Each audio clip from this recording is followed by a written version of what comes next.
Have you ever thought about your purpose, about why you're here on this earth? When you look back in your life, what do you want to say you've accomplished and what you've done? Well, if you want to learn firsthand what it takes to create and live a purpose so big that you're climbing the 7 summits of the world, then keep watching.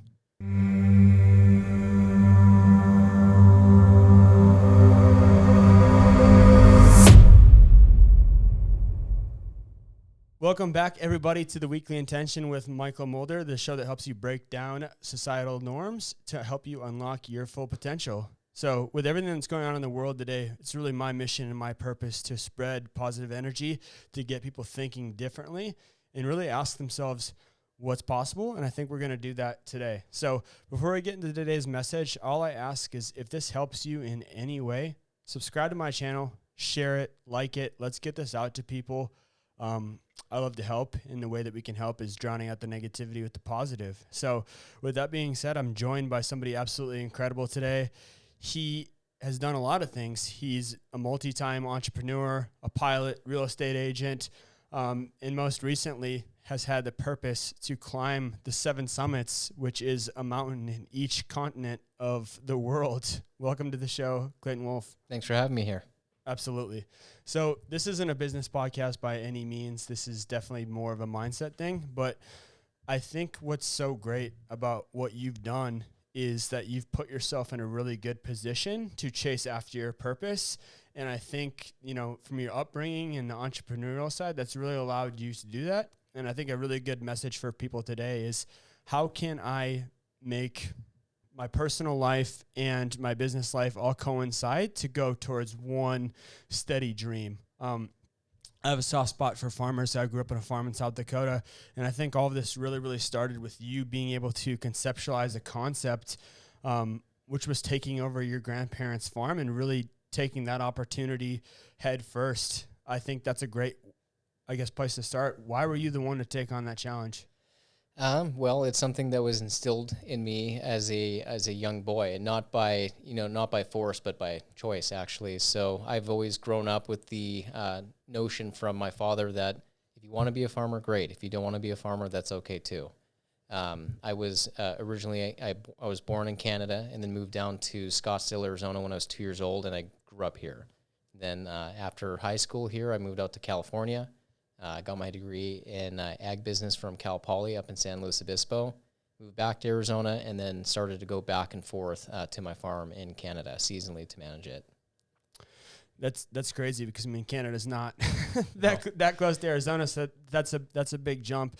And taking on a farm, I think people aren't aware of the mindset of everything that's going on, and I think that helped craft the right mindset for you. We talked about the challenges of what that was like, and from being 12 years old and being kicked, or I guess your dad leaving the combine. I think that's a really good first lesson in life. Yeah, I remember that when that happened. I'd go back seasonally as a kid and just go on the farm and play around with the equipment. We had little go-karts we'd drive around. But at 12 years old, as we were speaking about before, I was able to basically skip a little bit of school. My dad thought that would be good for me to skip school, come up on the farm, and just learn what farming was about and get some hard work in and get my hands dirty. He just thought that would be good value for me at that age. And so he taught me how to drive the combine. He was always in there with me, and I'd work late with him, and everything was great. But then there was one day when, I was driving the combine, everything's good, and he goes to unlock the door, and he's hopping out of the combine. And I turned to him in shock. I'm like, Dad, what are you doing? He's like, you got this. Call me on the radio if you have any problems. And I'm like, can you stay? And he said, no. He said, you have this. And he just hopped out of the combine and left. And I made it work. And that was one of the most profound experiences that I had at that age, when you realize that, there's a lot of fear associated with things that you're trying to accomplish.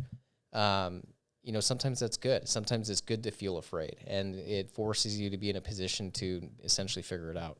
You didn't have that bumper. Like, he didn't give you the option to have that bumper. You were either going to figure it out or you weren't. But yeah, it was kind of sink or swim at that point. And we talked a little bit about, that mindset. For somebody that doesn't have that opportunity, whether that's farming. I think we all have opportunity to some extent, but the opportunity to have a dad that's so good and pushing you in the right direction.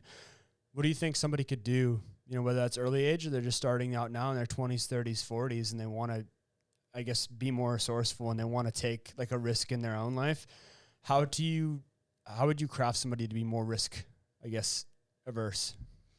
Yeah, so basically, I mean, we all have good ideas, and one of the saddest things that you hear from, you hear it commonly said is there's a lot of good ideas that never come to fruition, and they should have, Not to say all good ideas are great. I've had my fair share that haven't been good ideas, and we're all guilty of that.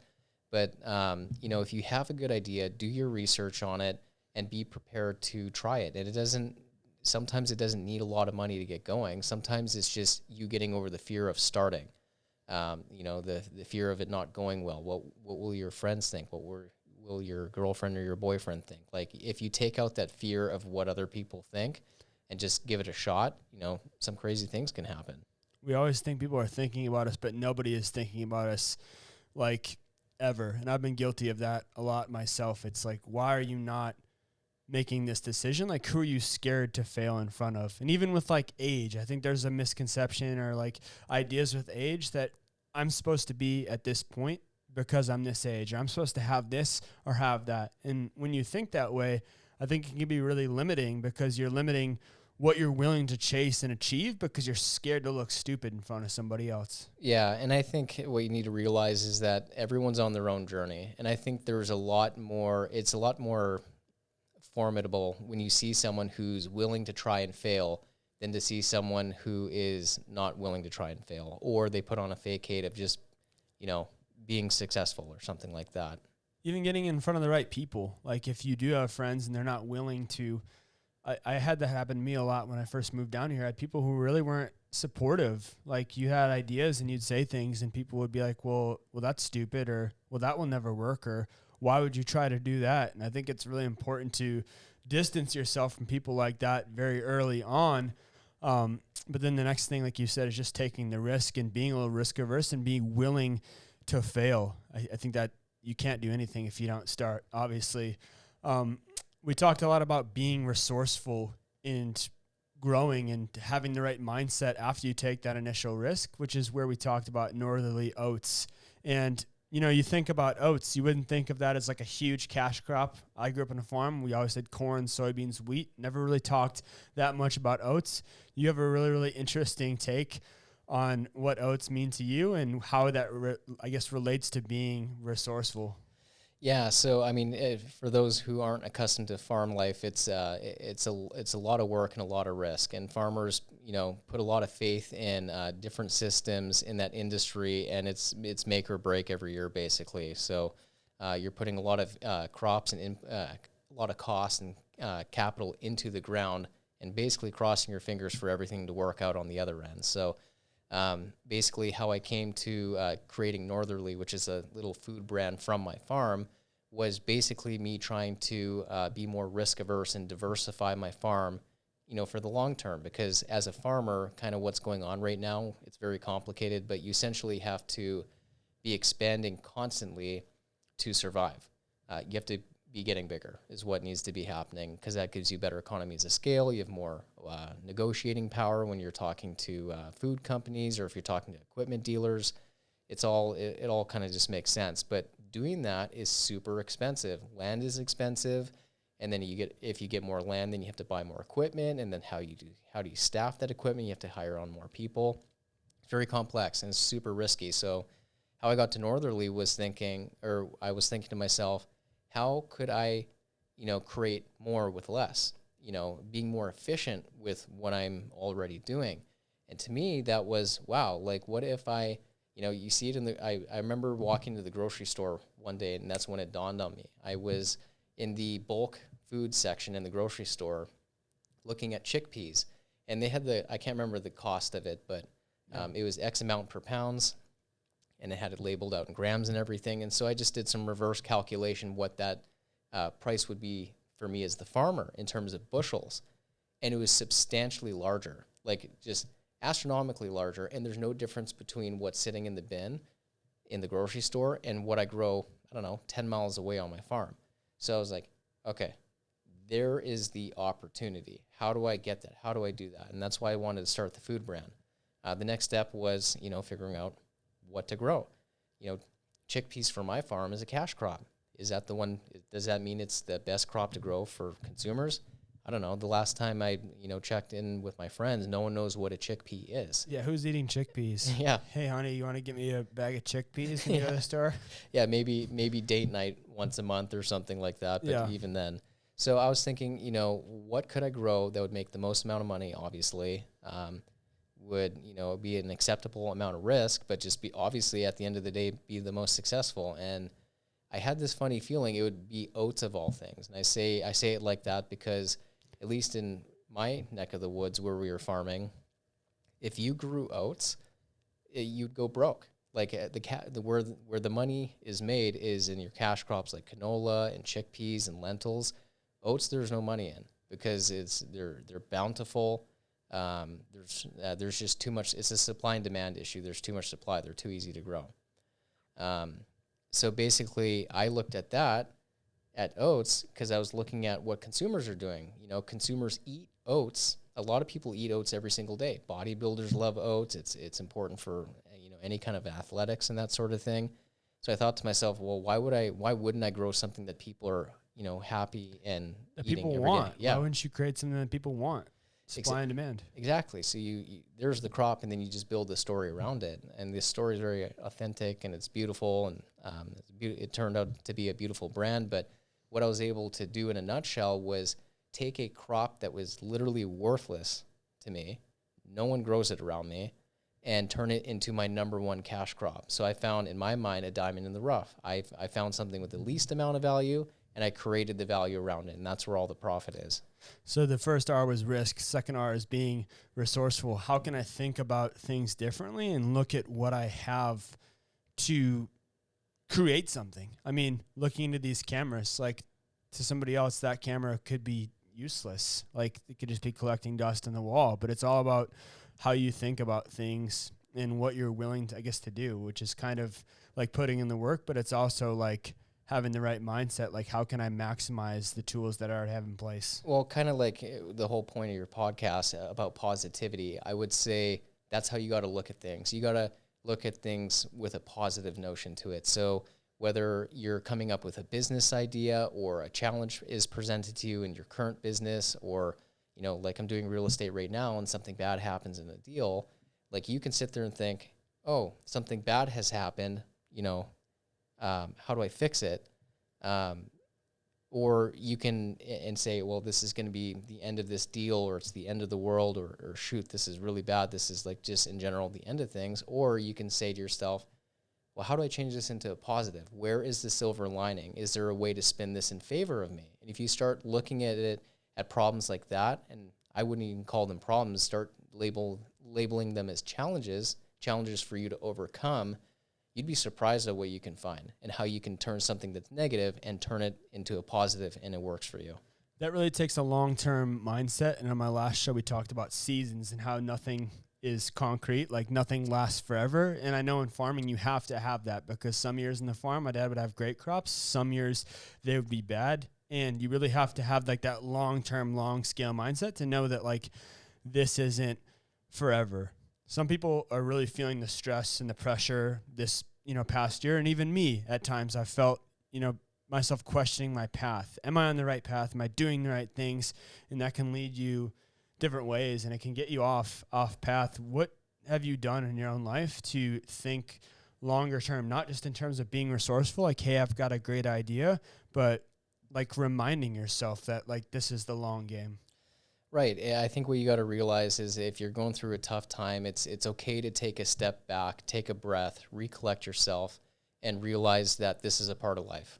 And, if you can, at challenging times, if you can do that and put a smile on your face and know at the end of the day, doesn't matter how it's going to happen, you're going to get through it. Other people have gone through things as challenging as you are right now or more, then I think you'll realize that that you'll be able to get through it confidently.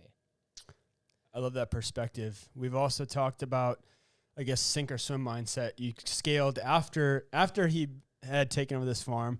After he'd built this grain business, he also built a grain trucking business to help him in the off season while farming wasn't working. And I think the main takeaway from that is the sink or swim mindset and like the pressure that was behind it, like having to execute and being okay with that. How did you train yourself when it wasn't just you anymore and you were starting to scale and other people were involved, and that, I guess, posed its own type of risk in a way? Yeah, so it's really interesting because, like you were mentioning, my farm is very seasonal. So you have fully, annual, salaried employees who are paid on an annual basis. But for 6 months out of the year, they're not working. Like from April until October, you're busy on the farm. You're literally at times during the busy season, you're putting in 110 hours a week over, in some cases over 350 hours a month of hard work. But during the winter, there's literally nothing going on. So yeah, there might be some things to fix or some grain to move or go pick up some fertilizer.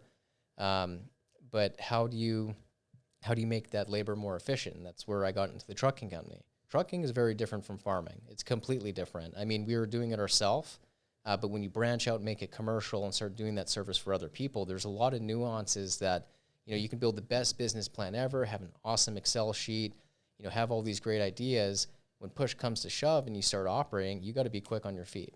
And one of the terms that has always stuck with me is when you fail, you got to fail fast and be ready for it. How important is passion in anything that you're doing in life? I would argue it's probably one of the most important things you can have as a quality as a person, whether it's being a friend or it's in business, because people who lack passion are just generally not exciting. In the business realm of things, like if you're coming up with this idea and you're willing to take the risk and you're willing to fail fast, you got to be passionate about it. People pick up on that passion, and if you're not passionate about your product, how do you expect your team to be passionate about that product, and how do you expect them to sell the product correctly to the client if they're not passionate? So, like if you really believe in your message and you're super passionate, you're going to pick up the right people who are passionate about what you're trying to do and get that buy-in from them. They'll be able to convey that to your consumers or your clients or whoever they are. And it's not going to be how you're successful. There's many things to success in business, but it'll definitely be one of them. Mm-hmm. And I mean, a lot of things you just don't know until you come across that bridge. Like, how could you know something until it happens? And shit always happens. Yeah. My camera just died, and we had to make an edit. It's like, yeah, you don't know what's gonna happen. You have to be able to run with it. But I think building a team around you that you can trust is big, and you did that by having the right passion, which attracted the right people. Yeah, and you have to be patient. I think at the heart of it, when you're starting a business, like there's many ways of starting a business. You can start with partners. You can start with investors. It's totally different. But in a lot of cases, sometimes you're just thinking about starting something yourself. You know what I mean? But eventually, you're going to have to realize you're going to get to the point where if you want to scale, if it's working and you're ready to scale that, you're going to have to bring on people, and they have to be quality people. You need help. And you have to, but you have to be patient finding the right people. Not if you just, fill a cold seat with a warm body, it's not going to do you much good. You have to find the right people in the right position, and that's going to help a lot with your success. Right person for the job, and that comes from passion. I think this has been like a master class on how to tee us up to the purpose, and this is the really exciting part of the conversation. We talked about taking a risk, being resourceful with what you have around you, and really the sink or swim growth mindset, which comes from having passion in what you do. And what I want to say here is it's okay that you can have business interests that you're passionate in and still have a purpose outside of them, which is something that you've done a really, really good job at. And I'm sure that this purpose fuels your growth back. So it's kind of cyclical. This guy's on a quest to climb the 7 summits of the world, which is a peak in each continent of the world. And I've never met somebody who's actually done this or even been on a path to doing it. I think that's really, really cool. And I think that shows, one, what you're willing to go through, and two, how long-term thinking you are. And I think that's probably why you're winning a lot in your business life. Before you even had, a purpose, I think you picked up on a good cue, which is, again, had to do with your dad and going up to Mount Rainier in Washington. Let's kick it off there. Yeah, no, that's definitely the catalyst for all of my mountaineering that's happened to date. So basically, I've been in a great position in my life where my father has, opened me up to many different things. So traveling when I was younger, and in this case that you're talking about, he got me into mountaineering unknowingly.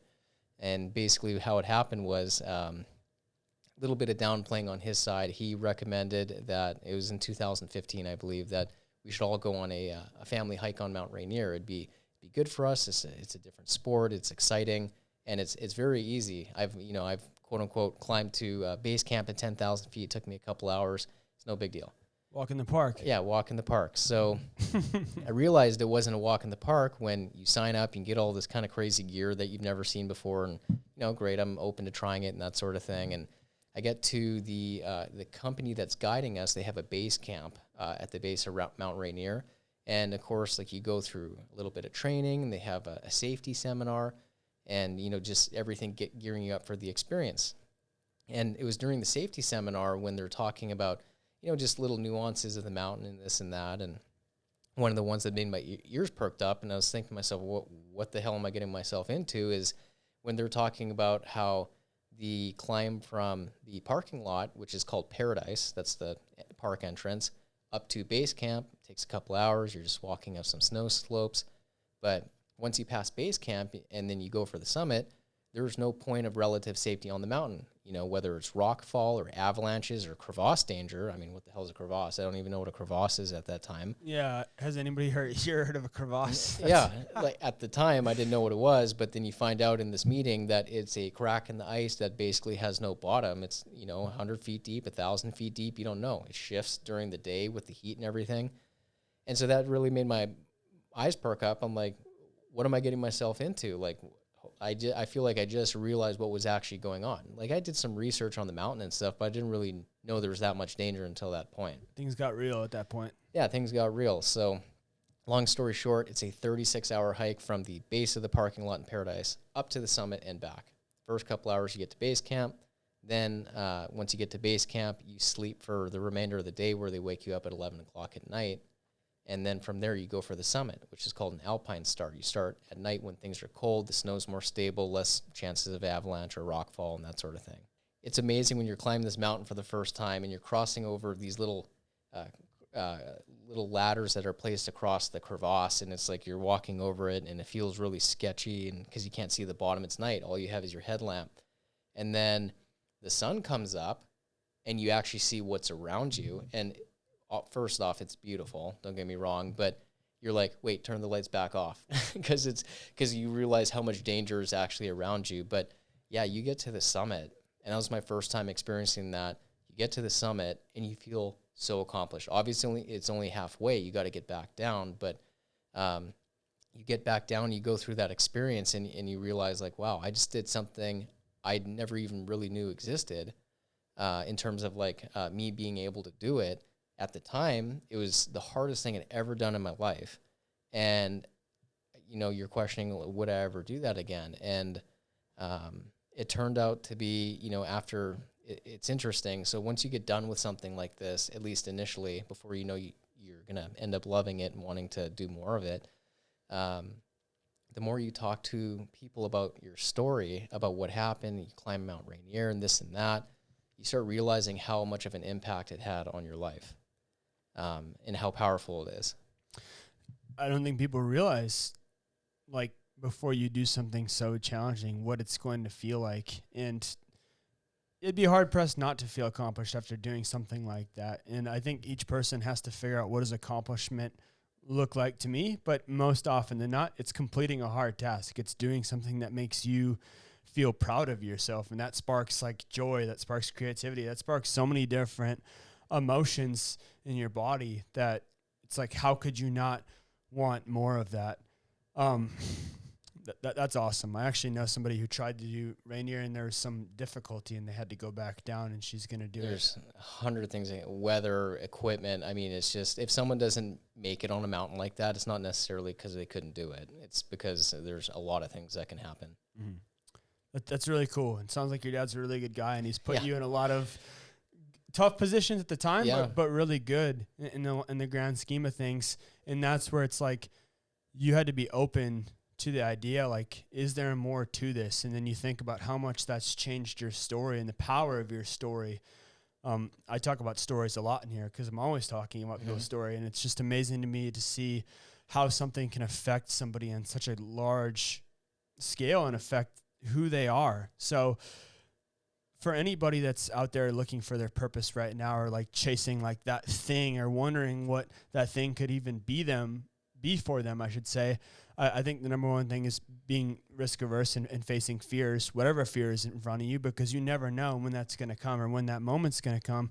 But you had a point in your life where there's multi-months where you were just like searching within yourself, saying, what is my purpose? Like, why am I here? What do I want to accomplish when it's all said and done? I think those are really, really important questions for people. So for anybody that's like chasing their purpose or wondering what that thing is in their life, you know, that can be a lonely time. And that can be a hard time when you're not really sure what you want or what you're looking to accomplish. And you don't really know anybody around you who's trying to do the same things that you're trying to do. What kind of questions were you asking yourself to land on this, you know, massive decade-long purpose? And how did you come to that conclusion that this is what I want to do when it's all said and done? Well, when I initially look at what happened to me on Mount Rainier, that was like such a random occurrence. Like it was kind of overnight of like that event happening in my life. You know, I never planned on it. So in general, I think that you should be open to experience. It doesn't matter what you're looking for in life, whether it's business or any kind of goal that you would like to set for yourself. Just be open to trying different experiences. That's the biggest thing that I wish I did earlier in life, is just being much more open to other people's suggestions. You know, in this case, it was you know, outdoor adventures and that sort of thing. But long story short, the time when it really hit me that I want to set a goal for myself, like the 7 summits, climbing the tallest mountain on each continent, actually happened during a bike ride in Colorado. So as you know, as I had mentioned before, my dad, you know, had the idea of a family hike on Mount Rainier, and didn't turn out to be a family hike. It turned out to be much more than that. Now we're doing a family bike ride. Yeah, now literally it's a family bike ride. And I'm like, okay, like he downplayed the other thing. What is this? And it turned out to be a 7-day, 250-mile bike ride from Telluride, Colorado to Moab, Utah, on single track, double track, you know, dirt roads, highways, like, and you know, you have 70 pounds of gear, including your bike, like, and you travel from hut to hut to hut. And it was definitely not a course for beginners. You know what I mean? Like, yeah, I've ridden a bike before, but I haven't done extensive mountain biking or anything like that. I haven't done it for 225 miles. Yeah, and 21,000 feet of vertical gain that you have to do on your bike. Yeah. So, anyways, it was really interesting though. This time, I walked into that thinking to myself, like, not should I do it? What is it? Kind of like, you know, preparing for Mount Rainier. I don't really know what this is. This time it was like, okay, I'm in, and let me do the training a little differently. I see where I, you know, could have done better on Mount Rainier. Let me take training more seriously. Let me take food more seriously. Gear is obviously very important. I learned that on Mount Rainier. Let me do it differently. And I did it, and I performed really well, better than I expected. I felt really strong. I had a smile on my face the whole time because I just approached it in a different manner in terms of physical and mental. And that's when it clicked with me. I was so proud of myself after. I was like, what an amazing trip. This is going to be something I'll remember for the rest of my life, just like Rainier. And that's when it clicked. That's when I found my purpose, like in outside of business and that sort of thing, is when I am old, what am I going to remember? What stories will I be able to pass on to my family, whether it's my kids or my grandkids? Like, what's actually going to matter? It's not necessarily what car you owned or what house you lived in. It's like, it's those stories. You know what I mean? Stories of human perseverance specifically, you know? So that's when I was trying to find, like, what can I do that is sustainable? Like, how do I find something? Is it bike packing, which is technically what that trip's called?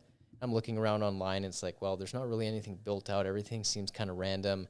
There's no milestones. Like, there's no, like, X trail that, like, everybody is trying to accomplish or something like that. There might be, you know, But at the time, I couldn't really see it. And then I was on the website of the company that guided me up Rainier because it dawned upon me maybe mountaineering could be it. You know, that's a sport. People have been climbing mountains forever.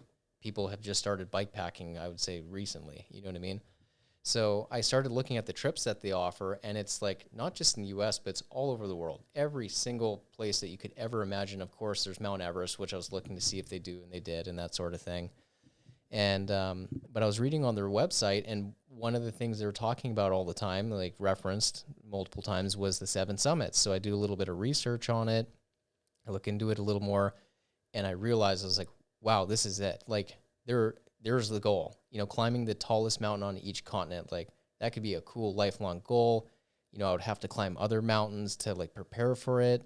And then I started looking at like some of the things necessary for it. So like the equipment, the gear. I love, tactile stuff. So like in terms of gear and gadgets and that sort of thing, tents and headlamps and shoes, all that stuff is right up my alley. And then I was thinking to myself, wow, like it also combines camping, and hiking and trekking. And so like I realized right then and there, mountaineering was a perfect sport for me to get into because it combines all these other things that I like, and there is a very real goal that I could chase after for the rest of my life. So that's how it clicked. This isn't like a small realization, though. This is like, I'm going to have to go to different continents. I'm going to have to buy tens of thousands of dollars of gear. I'm going to have to train like I've never trained before. That's like a lot of things to be all in on. Right. And so I didn't just take one big swoop and buy everything. It takes so much time to pick the gear and everything and to train. But in terms of being risk averse and how I approach business in general, like one of the things I wanted to do is test myself first. Like, again, just to be sure, like this is something I can actually commit myself to. So I was basically looking at which of the 7 mountains could I do that could basically test me. And so I could be fully confident that I could do it. And that was Mount Aconcagua in South America. It's 22,841 that's the real estate agent coming out in me, square feet. It's a beautiful home. Yeah, it's a big home. It's probably in Silverleaf. Actually, if you have a home up there and you want to sell, please give me a call. Yeah. But no. We'll plug it then. We'll plug all your businesses. Yeah. But no, okay, so it's 22,841 feet tall. And I was looking at that versus the cost of it. It was like one of the cheapest trips I could do. So bam, there's a great way for me to figure out what am I made of. It's the tallest mountain out of the 7 summits, besides Mount Everest. So I can see how I can do it at altitude. That's the cheapest. That's a bonus. And, I was looking at, I'm like, what a great way to start is test myself like that.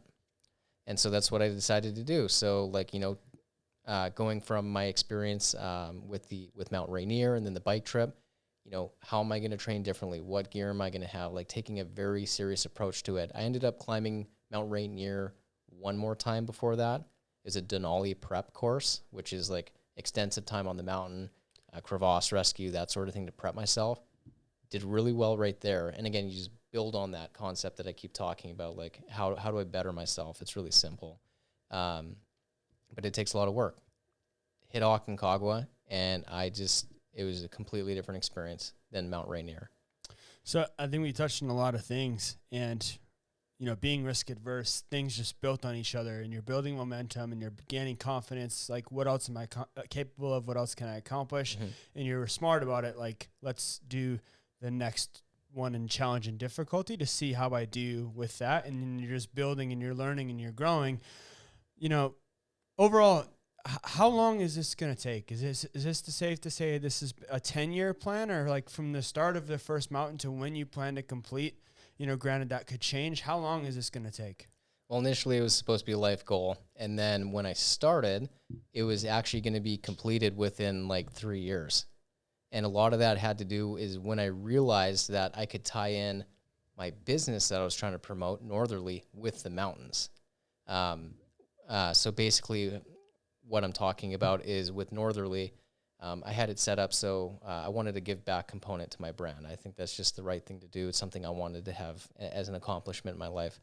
So basically with every bag of oatmeal we sold, we would donate a serving of rolled oats to the Feeding America Network, which is just a culmination of food banks across the country.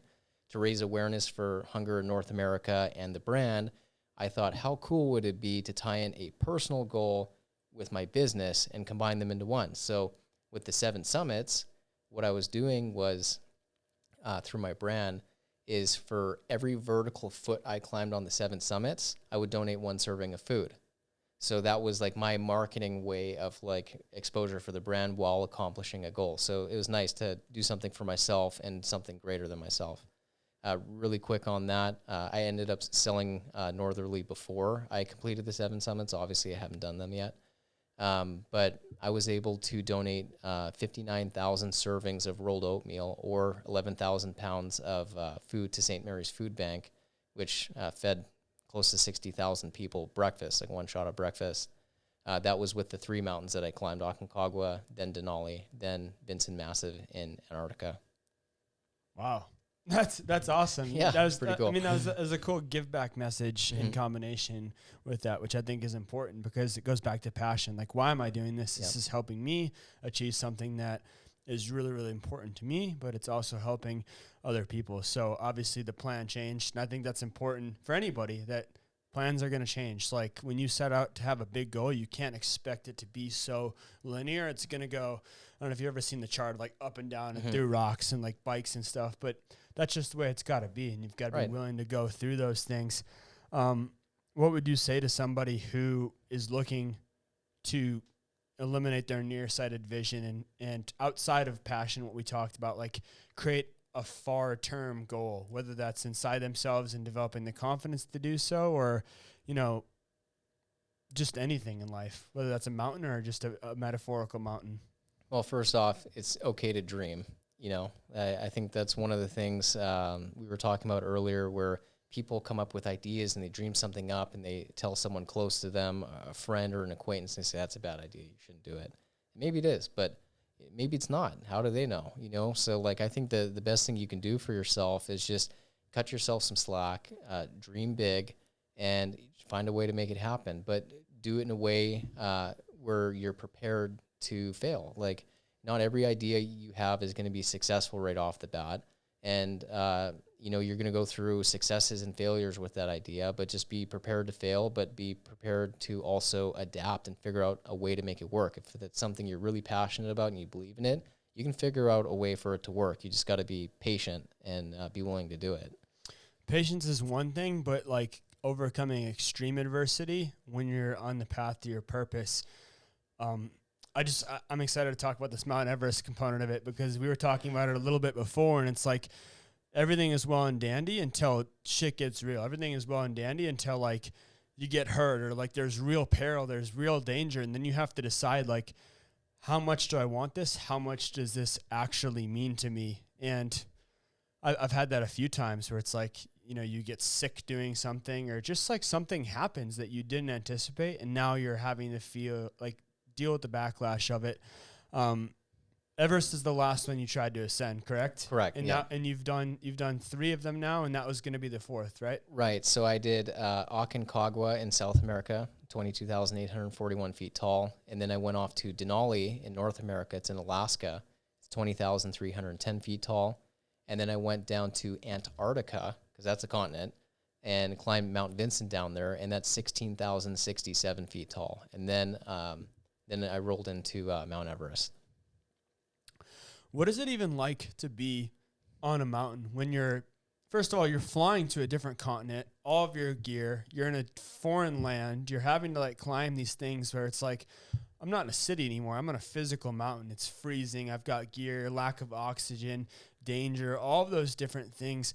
How are you balancing your emotions like on the moment by moment and the day to day when there's just so much out of your control and your only mission is forward, but all of those different things come creeping in? Yeah, well, I'll admit the first few mountains you do, you're pretty nervous on the, you know, the long plane ride over, and you're thinking about, you know, how is my body going to perform, like on Aconcagua. I remember flying down, I'm like, I've never done this before, 22,000 feet, like the highest I've done was Mount Rainier, and that's, you know, like 8,000 feet lower, like over, it's 1.5 miles lower kind of thing. So that's, you know, initially those thoughts happen, but as you do more mountains, you become more comfortable.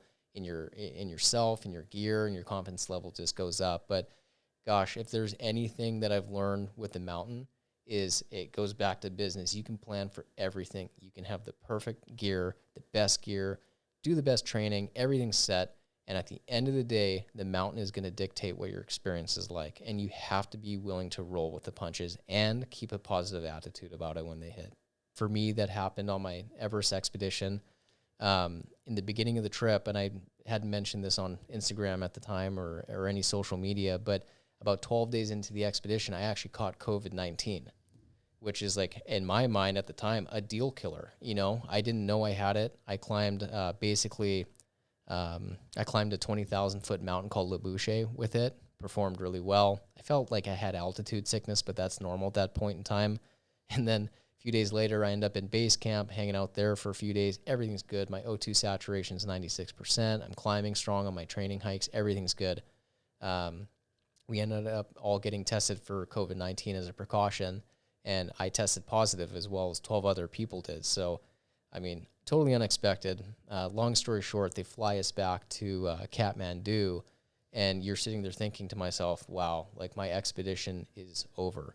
I mean, and maybe it could have been, but I tried to keep a positive attitude about it. My game plan was, if I'm healthy and I get checked out by the doctor and everything's good, I'm going to go back up and assess my my performance after that, you know, like to make sure that, you know, everything's working correctly. I don't want to just give up because I have COVID.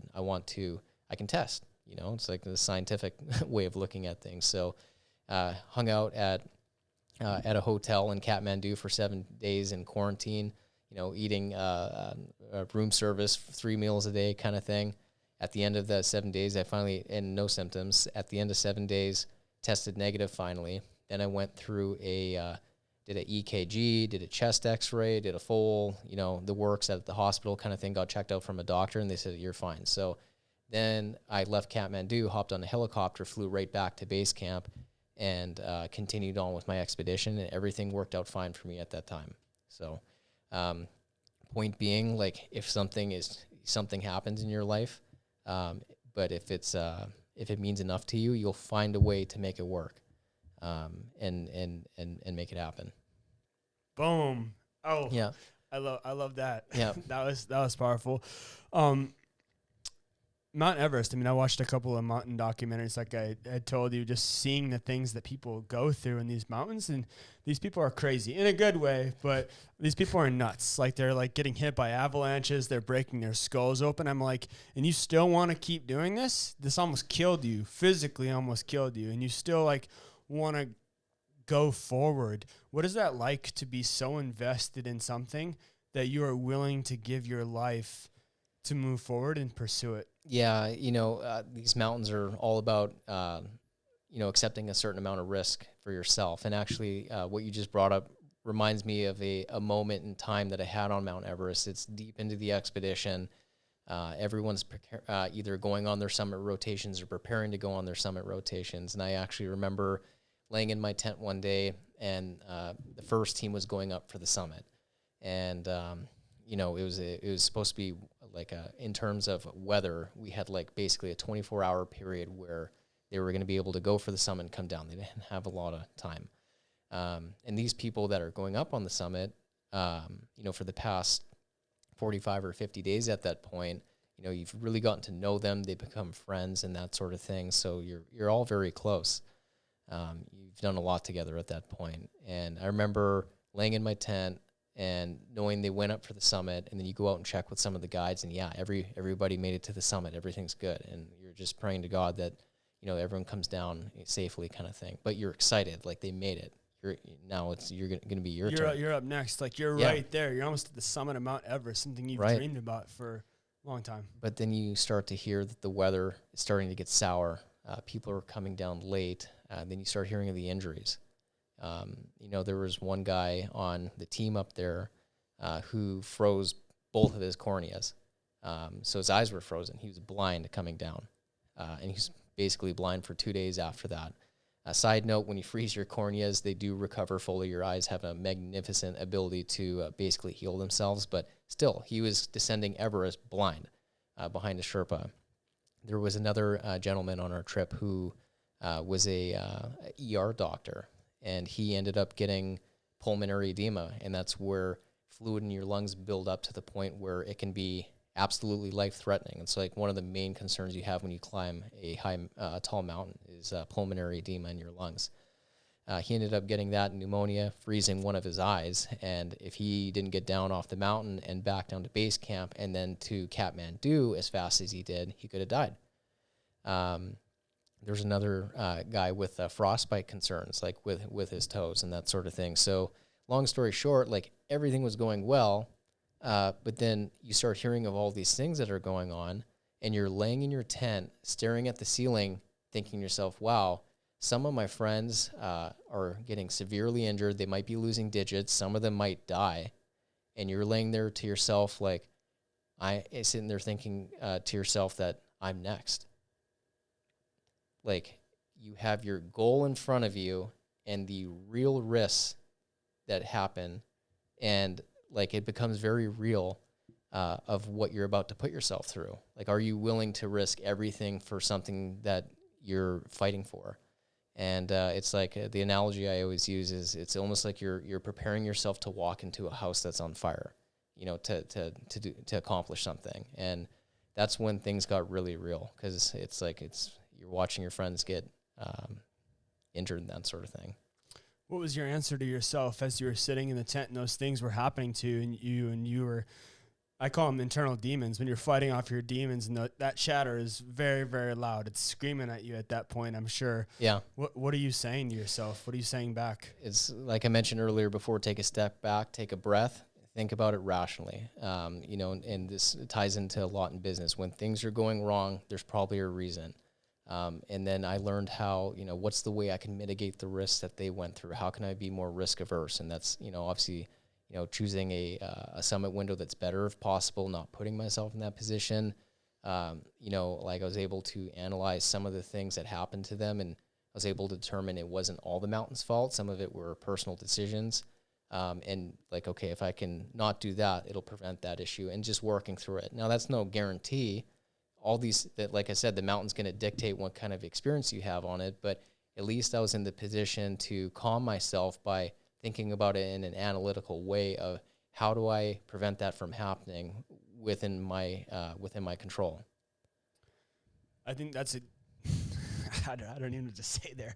That's awesome. That's everything that's right about why I wanted you on that show, like wrapped up into, you know, a statement. Like, how do you confront your demons, and how have you taken your entire life and prepare yourself for a moment that means so much to you? And when we think about life and like the sum of everything that we've accomplished and everything we're looking to do, it is linear in that sense, because what you've done in the past is preparing you for the future. And at that point, you were very, very well prepared, whether that was business, whether that was your training and your preparation. Like, you had enough confidence behind you to fight those demons, but you had spent almost 60 days in this mountain. You still weren't able to summit the mountain.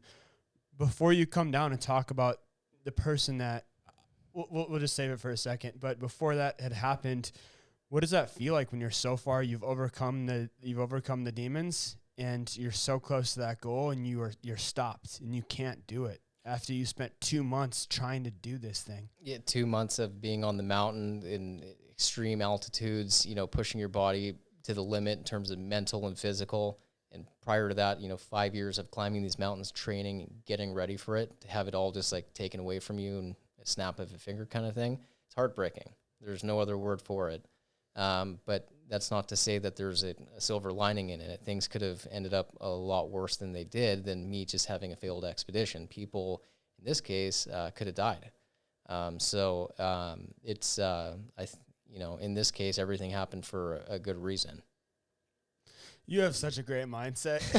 Every time something happens to you, it's like it's back to, what's the reason behind this? What's the reason behind this? So that's a great takeaway, and I think that's the why of who you are. Like, everything happens for a reason. You're able to rationalize and move forward. Somebody did end up dying on the mountain. I've never seen somebody die in front of me, to be honest, or even like a dead person in front of me, and I've heard from various people that that's a very shocking experience. What is that like to go up a mountain and then have friends, one, get hurt, and two, see somebody pass away and then have to come back down the mountain behind a deceased person. Yeah, so I have to go back to Everest basically because our expedition ended early, and basically what happened was, I spent over 60 days climbing this mountain in really poor weather conditions. We didn't have a good year with weather at all, and we were battling with COVID outbreaks at base camp all the time. So, like, what you saw in the news was accurate to some degree. They overplayed it a little bit, but there was a lot of COVID that was going on, and people were having to either stay there and recover from it or go down to Kathmandu and quarantine and recover and then come back up. But basically, it was the end of the season, May 22nd or 23rd, and I climb up from Camp 2 all the way up to Camp 4 over a couple days. Camp 4 is called the South Col. It's at 26,000 feet. It's also when you enter the death zone, which is where your body can't adapt any further at that altitude or up, and you're basically just slowly dying. So you go up there, you spend a very limited amount of time, we're talking hours, not days. You don't ever want to overnight it up there, because if something happens to you up there, chances of getting you down in time, especially if there's weather involved or something, is very slim. It's super risky. So the only reason you go to the South Col is because you're going for your summit the next night, like in several hours. So we climb up to the South Col, and weather reports were the wind was supposed to be calming down to about 15 knots, like 20 miles an hour. They never calmed down. They went up to about 70 kilometers an hour, so like 50 or 60 miles an hour. And at 26,000 feet, that's very cold. We're talking sub-zero temperatures, -20, -30, -40. And then as you go up, it gets colder. So we get up there, and the weather's not is not cooperating with us. Some of our gear's, being annoying. I wouldn't call it a material issue to the trip, but just things weren't really working out. But then on my micro team, as I would call it, it's me and my guide, and then I have 2 climbing Sherpas. The climbing Sherpas are the guys that are carrying the extra oxygen bottles, some of the gear and that sort of thing, but we all climb as a group of 4 together. Basically, the 2 climbing Sherpas arrived to the South Col several hours after my guide and I arrived, and my guide comes to me and says, "Clay, we have a problem. One of the Sherpas is really sick. You can just see it in his face. He feels cold. Something's wrong." And so we come up with this game plan where it's like, okay, maybe he just had a bad climb up. There's a long line of people coming up, like 200 people coming up. Maybe he's just cold from that. But let's just take it step by step and watch the wind, watch how many people are coming up, and monitor his health. As we continued on through the night, this started at, we arrived there at 11 a.m., and this monitoring situation that I'm talking about started at 3 p.m. So from 3 p.m. till 6 a.m. the next day, every couple hours we would wake up, check the weather, not improving, check the health of the Sherpa, not improving, and just things weren't working out, at least on my team, on my little team.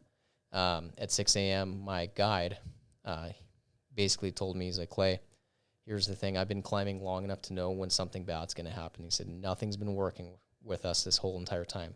The gear's been acting up. The wind's not dying down. There's too many people up here. Sherpa's sick." Sherpa can't be sick. They're super strong people, and if we go up and climb with a weak member on the team, if something happens to me, he's my lifeline.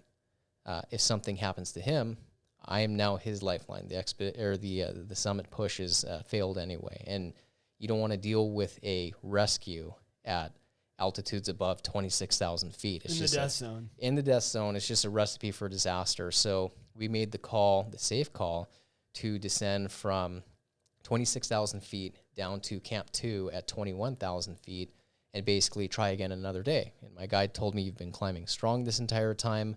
You're actually going to be able to climb back up to Camp 4, and let's try again at the end of the month." So this is for everyone who's getting into mountaineering. Listen to your guides. This is exactly what you're paying them for, is to make these decisions so that you don't have to make them and put yourself in harm's way.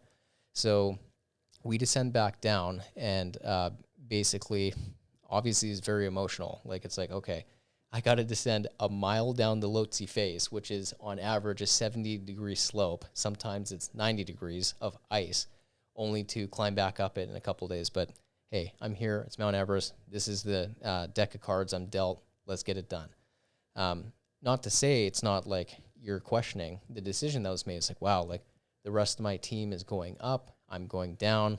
It's a very precarious feeling. Emotional. Emotional, yeah, because there's my summit day. Like, yeah, I get to try again another day, but what happens if the weather's not good? So coming down the Lhotse face, you start off at the Geneva Spur, and then you come down to the yellow bands. And the yellow bands is this group of yellow rocks, and then once you pass it, it turns and goes down the Lhotse face. And I remember being at the base of the yellow band and looking ahead, and there's a group of people moving extremely slowly. And I'm like, okay, like it's impossible to pass people on the Lhotse face. Well, it's not impossible, but it's really difficult, and it can be really risky at some points just because of how steep it is. So I eventually get up behind this group of people, and I realize that they are bringing down a frozen body from the summit. And this is the body of someone that passed away only 2 weeks prior. In that one summit rotation that I was talking about with my team members getting injured, from a different team, 2 people died. This is one of the bodies that's being brought down. So for a solid 2 hours, I got to stay behind literally this frozen body in a sled and think about the decision that was made by my guide. And whatever feelings I had, you know, the positives and negatives, because you go up and down, I realized at that point in time, I'm like, things could be worse. I could be that guy. The right decision was made. I'm healthy. We're moving down. We have another shot. That guy, the wrong decision was made, obviously, and he's not here anymore. So it was very sobering and eye-awakening. And again, that's when you're like sitting there thinking to yourself, okay, like this is real, you know? But the right decision was made. So. Yeah. I just, I'm in shock. I'm just taking it in as you're saying it. I mean, that's a crazy thing to think, like, you were going to summit, you're having hard feelings. You're like, I really wanted this. I hate going back down. And then to realize, like, that could have been me. Right. I could be dead right now. Like, literally, if I would have made this push and now I'm still here and that guy isn't, and I'm sitting here witnessing all this right before my eyes. Right. So it's just another instance, like we were talking about, how like I was laying in my tent listening to some of my teammates come down injured, and then seeing that, you know, I was like, wow, the right call was made. And then when another point at when that call was made was we were sitting at Camp 2 the next day, and we heard 2 Sherpas from a different team had died on my summit day. They went up to the summit, and they came back to the South Col where we turned around, and they died. And again, these Sherpas are, and for those of you who don't know who a Sherpa is, they're basically people from Nepal that it's a class of people that live in the mountains. They're known all over the world for being the strongest climbers. Like, they are just physically like adapted differently than most people.